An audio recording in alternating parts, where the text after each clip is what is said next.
కుంకుడుకాయలతో కోట్లు సంపాదించొచ్చు అంటే మీరు నమ్మలేదు కదండి. మన పద్మారెడ్డి నిజం చేసి చూపించాడు. గతంలో పద్మారెడ్డితో ఒక వీడియో చేశాను, లైవ్లో ఉంది చూడండి.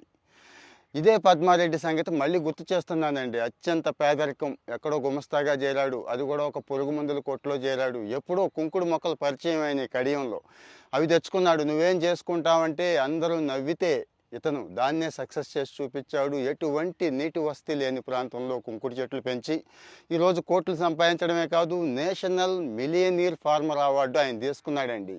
మన తెలుగు రాష్ట్రాల నుంచి, రెండు తెలుగు రాష్ట్రాల నుంచి ఆయన ఒక్కడే ఉన్నాడు. కుంకుడుకాయలతో కోట్లంటే మరి చిన్న విషయం కాదు, ఆలోచించండి. ఇదే పద్మారెడ్డి మనతో ఎప్పుడు టచ్లో ఉన్నాడు, వాట్సాప్ గ్రూప్లో ఉన్నాడు. ఎవరికి ఏ సాయం కావాలన్నా అంట్లు దగ్గర నుంచి, సాగు దగ్గర నుంచి అన్నీ హెల్ప్ చేస్తా అంటున్నాడు. పైపెచ్చు ఈయన బై ప్రోడక్ట్ స్టార్ట్ చేశాడండి. ఇదే కుంకుడుకాయలతో సోప్స్, షాంపూలు, క్రిమి సంహారిణి అంటే పెస్టిసైడ్స్ చాలా